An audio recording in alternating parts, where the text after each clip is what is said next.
My grandson, John, looked at the table and murmured softly, "The fork is missing." At such a casual remark, my daughter Mia reacted, "Oh, I'm sorry. I'll get it ready right away."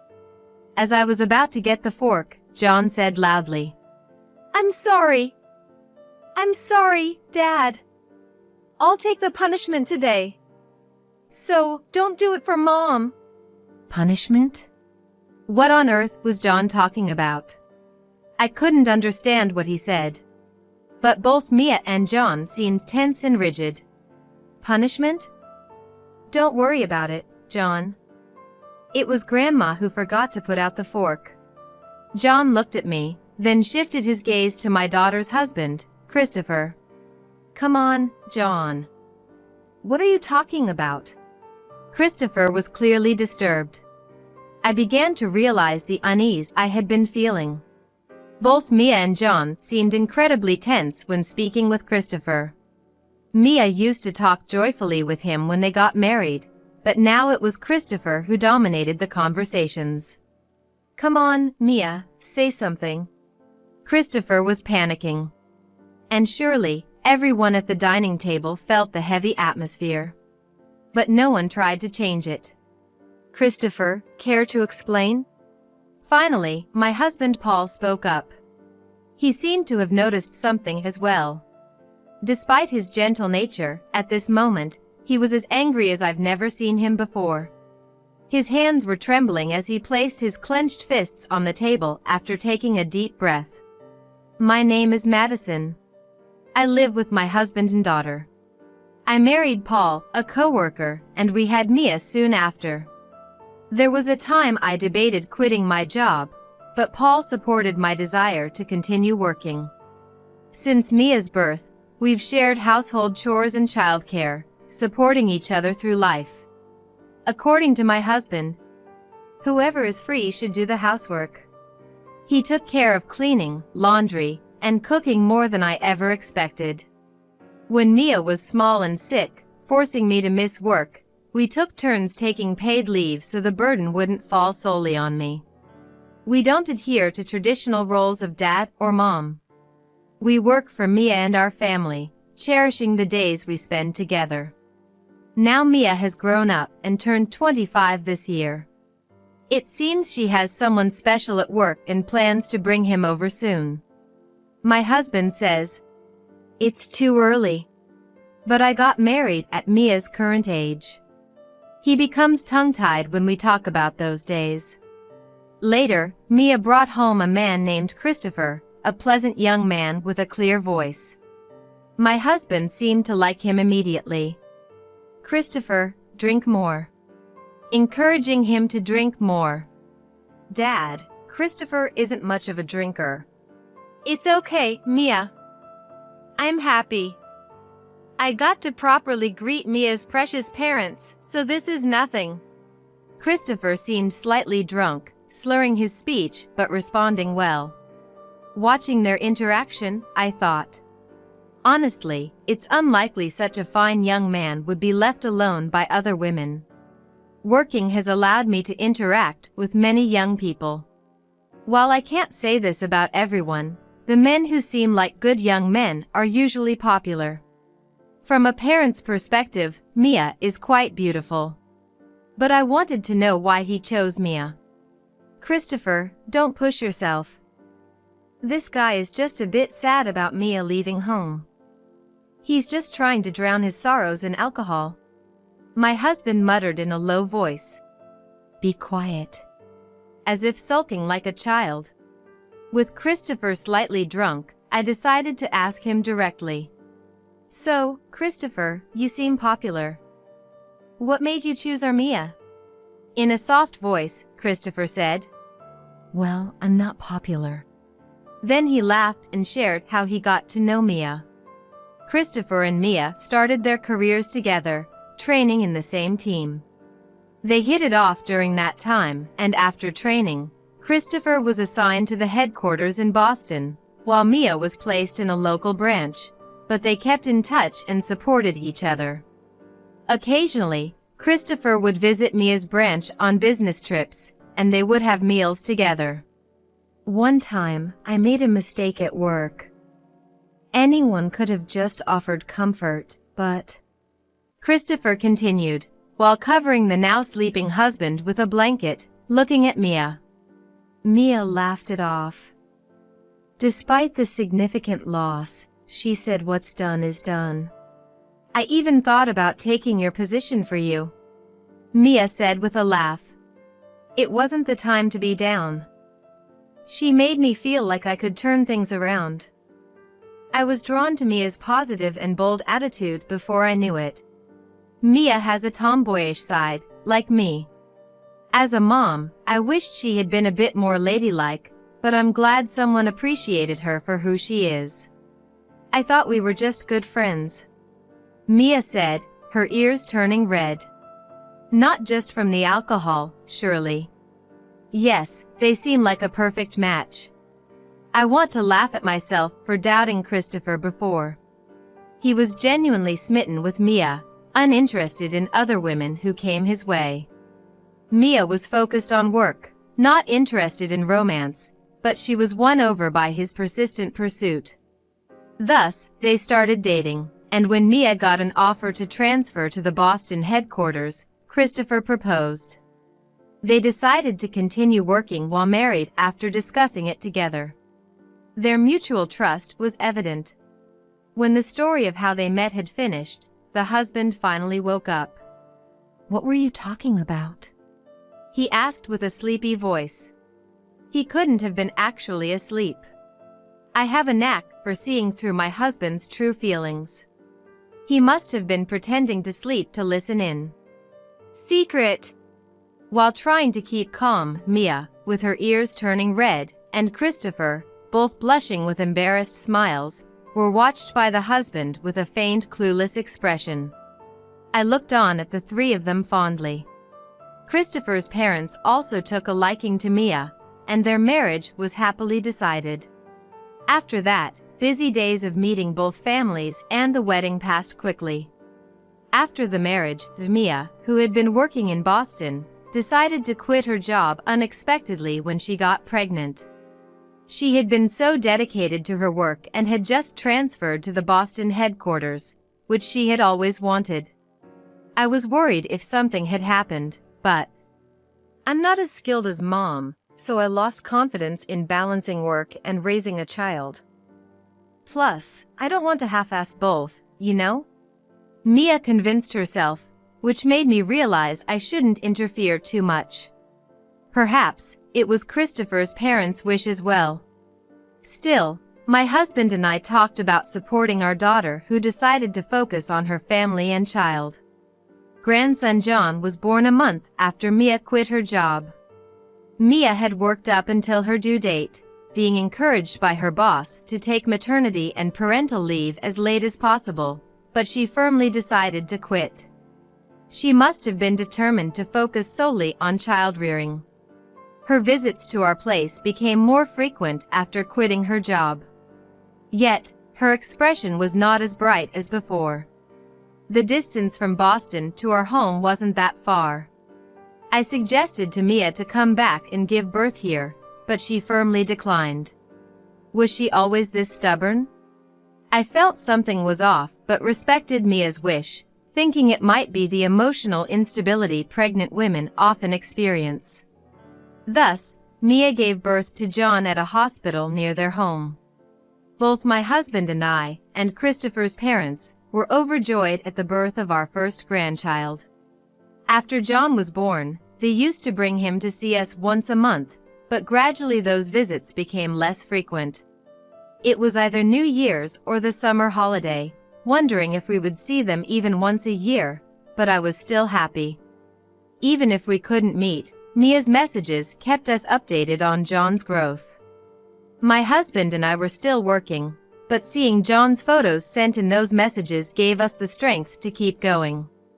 When we could meet, we would spoil John by shopping for toys together or going out to eat.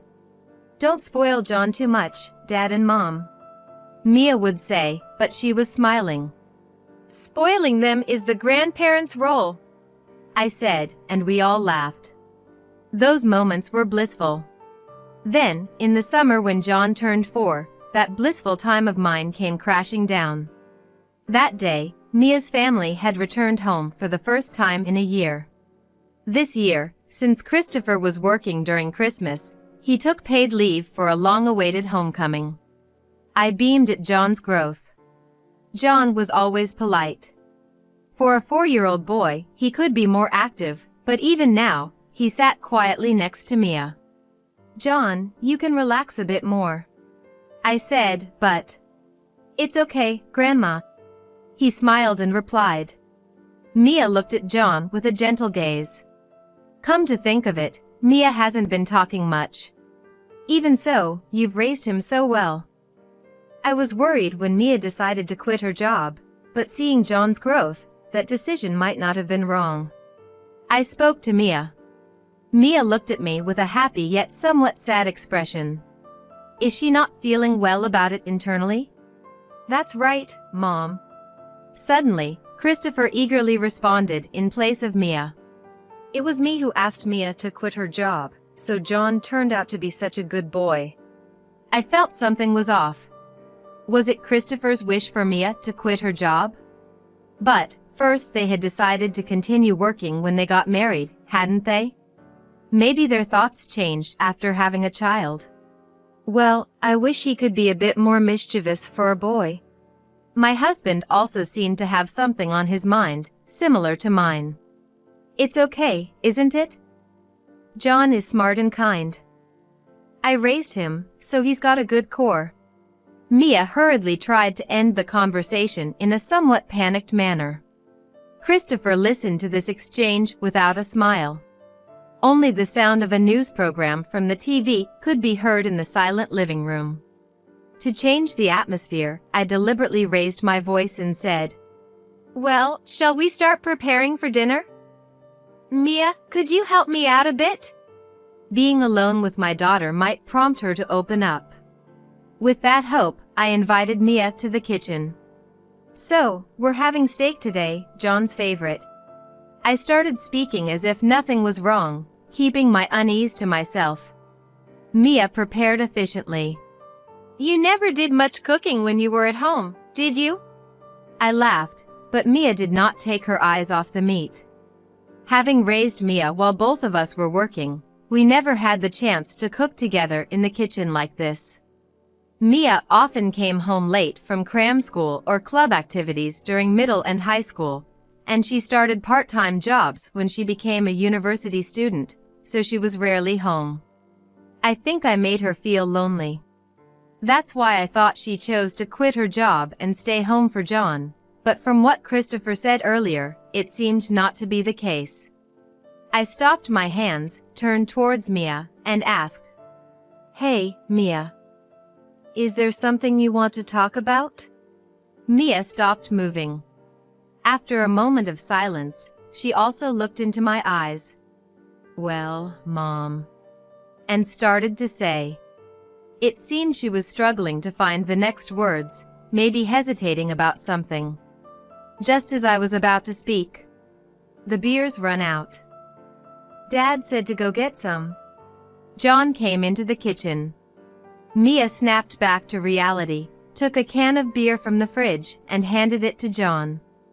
Good job, John. Well done. I praised John, and he smiled and returned to the living room. Really, for being only 4 years old, he's already so helpful. I was impressed, but Mia's expression turned sad again. Is something wrong? I tried to ask again, but this time Mia laughed and said, It's nothing. Just a bit tired from the move today. I'm fine, really. She replied cheerfully, but it seemed somewhat forced. Still, Mia acted brightly, so I couldn't press further. The dinner preparations were completed, and we moved the dishes from the kitchen to the dining table. The men were drinking beer in the living room, carefree. My husband would help when it was just the two of us, but in times like these, it couldn't be helped. After arranging the dishes, side plates, drinks, and glasses on the table, All right, dinner's ready. Please, everyone, take a seat. I called out. Wow, this looks delicious. As expected. Christopher praised the meal with a happy face. Not what the thing. It could just be polite, but I couldn't accept it straightforwardly. Unaware of my feelings, Christopher was the first to take his seat, and John tried to sit next to him. However, looking at the table, John muttered quietly, "There's no fork." Mia reacted to this seemingly trivial remark. "Oh?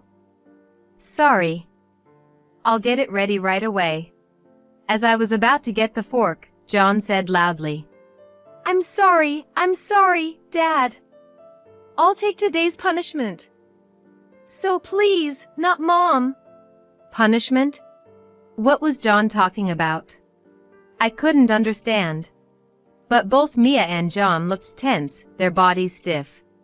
Punishment? There's no need for that. It's Grandma who forgot to put out the fork, so John, you don't have to worry. John looked at me, then his gaze shifted to Christopher. No way, John. What are you talking about? Christopher was clearly upset. I began to realize the source of the unease I had been feeling. Both Mia and John seemed incredibly tense when speaking with Christopher. Mia used to talk happily when they got married, but now it was Christopher talking at her. Come on, Mia, say something. Christopher was panicking. And surely, everyone realized the heaviness at the dining table. But no one tried to change the atmosphere. Christopher, can you explain what's going on? Eventually, my husband spoke up. He seemed to have noticed something too. Though he's usually gentle, at this moment, he was angrier than I'd ever seen him. While taking a deep breath, his clenched fist rested on the table, trembling. Christopher remained silent, not saying anything.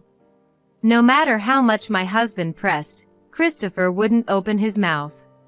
He just stared at the table. This was getting nowhere. I decided to ask Mia and John about it. What does punishment mean? Is it a usual thing? Mia didn't respond, but John slowly nodded as if he had made up his mind. Usually, Mom, when Dad. John started to speak slowly. The things John recounted were unbelievable. If Mia tried to enjoy household chores even a little, she would be berated or hit. If he didn't like dinner, he'd throw it in the sink and go out to eat alone. If Mia wasn't awake waiting when he came home late, he would scold her severely. Just listening made my heart feel like it was going to burst. I've seen Mom being treated like that since I was little. Lately, if I don't do things properly, Mom gets scolded for my mistakes too. John was being so mature to prevent Mia from getting scolded because of him. I'll be 5 soon, so I thought maybe I could start protecting Mom. So, the punishment should be mine. John. Did Mia realize how John felt? She started crying, unable to speak. Is what you're saying true? My husband raised his voice and confronted Christopher. But Christopher wouldn't even look at us. He just sat there, head bowed. I've had enough. Finally, Mia opened up about everything. Things were fine when they first got married, but Christopher's attitude changed gradually. The moment Mia's pregnancy was confirmed, he pressed her to quit her job, and when he realized Mia wouldn't easily agree, he went ahead and informed her workplace about her resignation without her consent. Mia, hearing about this from others, tried to discuss it with him, but you've got no choice but to quit your job. He refused even to talk about it. The emotional instability and physical discomfort of pregnancy compounded, and Mia chose to resign. She had planned to work until the last month, but was met with constant sarcasm from Christopher during that time. He never once showed concern for her condition during or after the pregnancy. He didn't help with childcare at all, sometimes leaving the house at night because of the baby's crying and not returning. As John grew older, the treatment towards Mia worsened. Mia endured any punishment to protect John, but why didn't you talk to us? I was filled with regret. I had thought my daughter had found her happiness and was leading a good life. If only I had noticed sooner. I thought it would be okay as long as I endured it. Mia continued in a frail voice. She had thought about divorce many times, but was worried about how John would feel without a father. Plus, Christopher's parents were unaware of their son's actions and were kind to both Mia and John. She thought enduring it would keep everyone else happy. But as John grew, Christopher's punishments began to extend to him too. I can endure a lot, but I can't stand him laying a hand on John. John quietly stayed close to Mia. With a voice filled with suppressed anger, my husband asked Christopher again. Christopher, I'll ask you one more time. Is what Mia and John are saying true? Christopher had been looking down, but eventually, he looked up, showing a sarcastic smile as he answered. Yeah, that's right. All because your daughter disrespected me. The once good young man now didn't show any trace of that goodness. How much can a person's expression change? Christopher seemed to be jealous of Mia's adeptness. After getting married and transferring to the Boston head office, Mia was prepared a position higher than Christopher's. Without making any mistakes and being recognized by her boss, Mia became a central figure in her department. Though Christopher was in a different department, being married made the comparisons between them more frequent. People say the wife is better at her job. Aren't you under her thumb at home too? Such comments became unbearable for Christopher. He was overjoyed when he found out about Mia's pregnancy, not so much because they were having a child, but probably because this meant they wouldn't be compared anymore. By keeping Mia away from work and focused on housework and childcare, he seemed to take out his frustration on her for any small mistake. Even as Mia flawlessly managed household and childcare tasks, Christopher would not come home, wandering around instead, and was harsh to Mia when he was at home. It's just taking out your frustrations. I couldn't help but raise my voice. Christopher laughed as if possessed. I don't find it amusing to have a woman who's better than me. Women should be more weak, a bit clueless is better. Mia, as if something clicked. You're having an affair, aren't you? She stated with conviction. She's way better than someone like you. Christopher continued to laugh carelessly. Get out. Leave this house right now. My husband must have wanted to yell and hit him. But he restrained those feelings, gritting his teeth and glaring at Christopher. Stay away from Mia and John from now on. The divorce proceedings will go through a lawyer. To those words, Christopher. Yeah. I'm better off. Such a strong-willed woman and a child who only looks to others for cues. Waving his hand without any apology, Christopher left our home. As Christopher left, Mia, crying. Dad, Mom, I'm sorry. And sorry, John. She apologized. It's not your fault, Mia. I'm sorry I didn't notice sooner. Mom, as long as you're not hurt, that's all that matters to me. We comforted each other, blaming ourselves. A few days later, Mia and John moved from Boston. Their belongings were minimal. Christopher had refused to let them take anything necessary for their life. Thus, the divorce mediation began. He initially showed up to the mediation with a carefree face, but his complexion worsened over time. It was clear that he was at fault for his treatment of Mia and John, neglecting childcare, and being seen with another woman at our house. Without much resistance, the divorce mediation concluded smoothly. Christopher probably wanted to be rid of Mia and John before things got complicated. Though he had to pay compensation and child support, he complied smoothly. But he never apologized until the end.